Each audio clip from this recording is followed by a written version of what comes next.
মুহূর্তে হাতিরঝিল এলাকা থেকে এবং সেখানেই আমরা দেখতে পাচ্ছি যারা মূলত বাইকার রয়েছেন তাদেরকে তল্লাশি করা হচ্ছে এবং তারা সড়কের যেসব নিয়ম সেটি মানছেন কিনা এবং এখানে তারা কাগজপত্র বহন করছে কিনা, ড্রাইভিং লাইসেন্স আছে কিনা অথবা ইন্স্যুরেন্স ঠিক আছে কিনা বা বাইকের যেসব জরুরি প্রয়োজনীয় কাগজপত্র সেগুলো ঠিক আছে কিনা সে বিষয়ে আজকে আমরা দেখতে পাচ্ছি এই মধ্যরাতে বাংলাদেশ সেনাবাহিনী এবং র্যাব এবং বাংলাদেশ পুলিশ তারা অভিযান পরিচালনা করছে।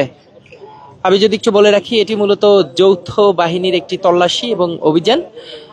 আপনারা নিশ্চয়ই জানেন যে ঈদের ছুটি শেষে আবার রাজধানী ঢাকা শহরে ফিরছেন কর্মজীবী মানুষেরা। এরই মধ্যে সেনাবাহিনীর এই বিশেষ তল্লাশি এবং অভিযান।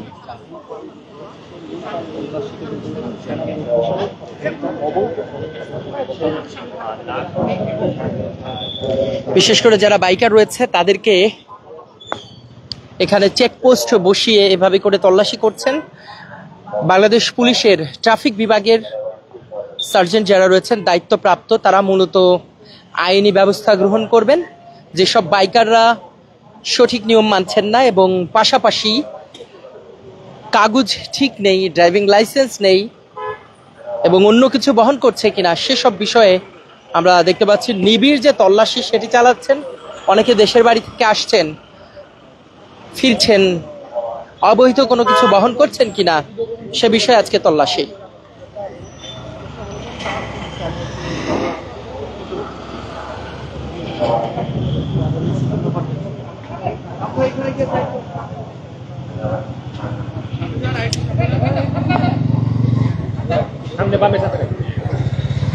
সড়কে নিয়ন্ত্রণ আনার জন্য এবং সড়কে শৃঙ্খলা ফেরাতে রাতে কোনো ধরনের অনাকাঙ্ক্ষিত ঘটনা যাতে না ঘটে, পাশাপাশি আপনারা নিশ্চয়ই জানেন যে ঈদের ছুটি কাটিয়ে মানুষ রাজধানী ঢাকা শহরে ঢুকছেন, প্রবেশ করছেন, সেই নিরাপত্তা দিতেই আমরা বাংলাদেশ আইন শৃঙ্খলা রক্ষাকারী বাহিনীর অর্থাৎ যৌথ বাহিনীর যে তল্লাশি এবং চেকপোস্ট বসিয়ে অভিযান পরিচালনা সেটি দেখতে পাচ্ছি। আপনাদের আবারও স্পষ্ট করে দিই, এটি মূলত যৌথ বাহিনীর তল্লাশি। রাজধানীবাসীকে নিশ্চয়তা দিতে, নিরাপত্তা দিতে এই অভিযান পরিচালনা করছেন এবং পাশাপাশি তল্লাশি করছেন বিশেষ করে সড়কে যারা নিয়ম মানছেন না, যারা বাইকার রয়েছেন, গাড়ি চালক রয়েছেন, তারা ফিটনেসবিহীন গাড়ি চালাচ্ছেন কিনা, অবৈধ কোনো কিছু বহন করছে কিনা বা গাড়ির লাইসেন্স আছে কিনা। আমরা জানি হাতিরঝিল এলাকায় সেখানে উঠতি বয়সের যুবকেরা এবং কিশোরেরা রাতের বেলা বাইক চালায়, আমরা জানি নিয়ন্ত্রণহীনভাবে এবং হেলমেট ছাড়া। সেটি নিয়ন্ত্রণ পাশাপাশি রাজধানীবাসীর নিরাপত্তা দিতেই আজকের এই বাংলাদেশ আইন শৃঙ্খলা রক্ষাকারী বাহিনী তাদের এই নিবিড় তৎপরতা দেখতে পাচ্ছি, তল্লাশি দেখতে পাচ্ছি।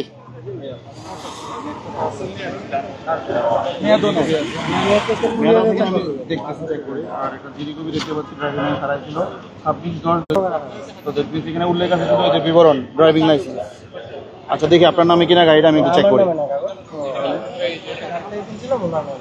কার নামে? নাম কেউ না, নাম হচ্ছে শাহেদ রানা। আচ্ছা আমি একটু চেক করি গাড়ির নাম্বারটা দেখি।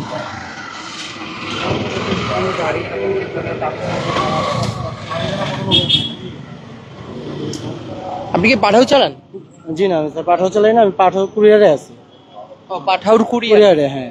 এখানে কি নিজস্ব গাড়ি ছাড়া অন্য গাড়ি দেওয়া হয় কিনা বা নিজস্ব গাড়ি ছাড়া কোনো পাঠাওতে গাড়ি চালাতে পারবেন কিনা? যদি গাড়ি থেকে তাহলে চালানো যায়, প্লাস আপনার ওনাদেরকে ড্রাইভিং লাইসেন্সটা দিতে হয়, আমাদের ছবি টবি আর হচ্ছে আপনার বিভিন্ন ধরনের যে কি বলে এটা আপনার বিদ্যুতের ফটোকপিটা দিতে হয় আর হচ্ছে আমাদের ওনাদের সাথে একটা ডিড করতে হয়।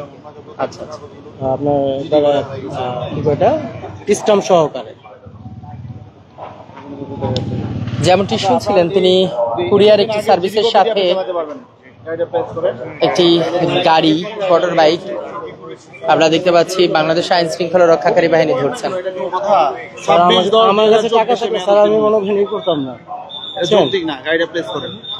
স্যার আমার একটু আপনার যখন গাড়িটা আটক হবে তখন আপনি ডকুমেন্টস আপলোড করবেন। আপনি একটু বলেন কবে বললেন ভাই? 26/10/2024 জিডি করা হয়েছে। জি প্রায় কত হচ্ছে তাহলে? 1 বছর প্লাস। 1 বছর। আচ্ছা 26/10/2024। হ্যাঁ 1 বছর হয়ে গেছে। এখন ওই কাগজগুলোর ফটোকপি আছে কি আপনি আমাকে দেখানোর জি, মতো? photocopy। ড্রাইভিং লাইসেন্স ভ্যালিড বা কাগজগুলো ভ্যালিড, আমি মেশিনে সার্চ দিলাম, কোনো হ্যাঁ, ডকুমেন্ট দেখতে পাচ্ছি না। আমার আছে যদি ছবি তোলা ছবি বা আছে। ফটোকপি দেখাতে পারেন তাও বিবেচ্য, আপনি দেখান।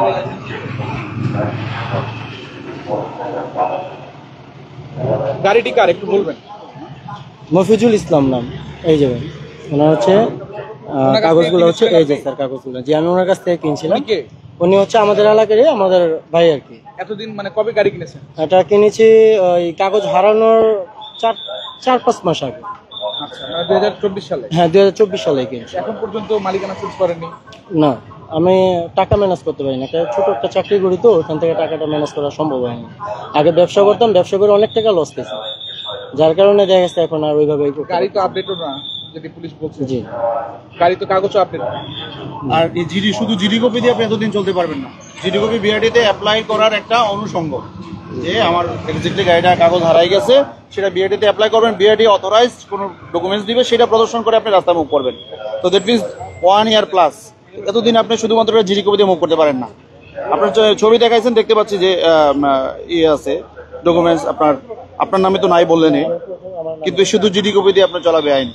আপনাকে অবশ্যই ডকুমেন্টস করতে হবে, বিআরটিতে নির্ধারিত ফি জমা দিয়ে আপনাকে করে দিতে হবে। কিন্তু ড্রাইভিং লাইসেন্সের কোনো ডকুমেন্টস আছে কিনা দেখান তো, ড্রাইভিং লাইসেন্সের ভ্যালিড কোনো ডকুমেন্টস আছে কিনা দেখেন। ডকুমেন্টস দেখতে পাচ্ছি যে মেয়াদ আছে, বাট ওনার তো জিডি কপি নিয়ে ঘুরতেছে এতদিন, এটা অনলাইন নিঃসন্দেহে এটাতে চলতে পারেন না। 1 বছর প্লাস জিডি কপি, সেটাতে চলতে পারেন না। দেখেন ড্রাইভিং লাইসেন্সের কোনো ডকুমেন্টস আছে কিনা।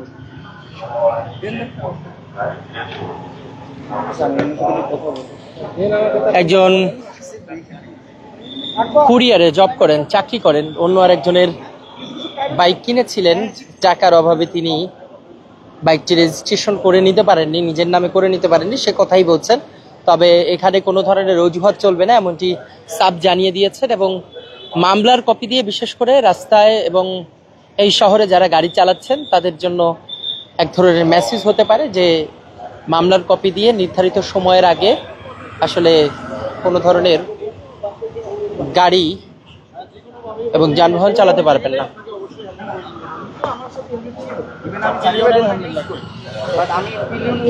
বাসায় রাত হয়ে গেছে, বাস পাচ্ছে না। এটা কি আইনের ব্যত্যয় ঘটলো কি? হ্যাঁ অবশ্যই। যদি হয়ে থাকে তাহলে আমাকে ডকুমেন্টস দেন, আইনগত ব্যবস্থা নাতে আমাকে সহযোগিতা করেন।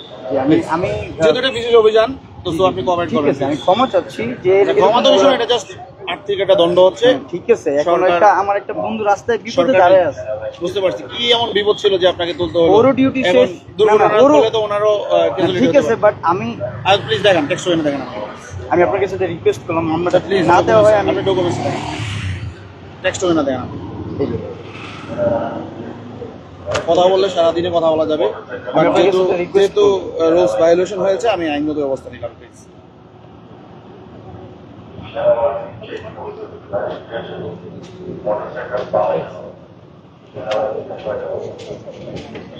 আপনি গোলাম রব্বি হীরা?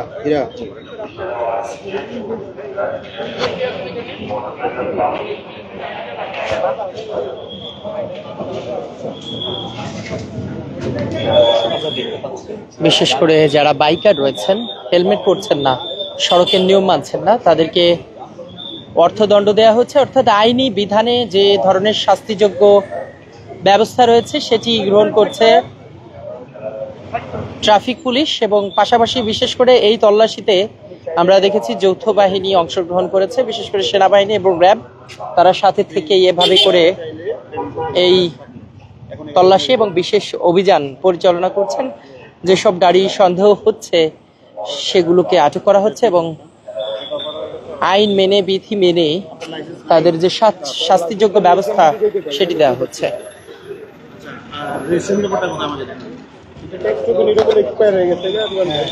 কালের কণ্ঠ থেকে আপনাদের সাথে সরাসরি যুক্ত রয়েছি রাজধানীর হাতিরঝিল থেকে, অর্থাৎ রামপুরা বিটিভি ভবনের ঠিক অপর প্রান্তে যে সড়কটি রয়েছে সেই সড়কে, সেখানেই বাংলাদেশ আইন শৃঙ্খলা রক্ষাকারী বাহিনীর এই বিশেষ তৎপরতা এবং তল্লাশি আমরা দেখতে পাচ্ছি। কালের কণ্ঠ থেকে আপনাদের সাথে সরাসরি এই মুহূর্তে মধ্যরাতে যুক্ত রয়েছে আমি ইখলাসুর রহমান, এবং এখানে যারা বাইকার রয়েছেন, যারা Immigration to Canada. We provide the best quality service and solution for Canada immigration. Please visit our website and contact for details.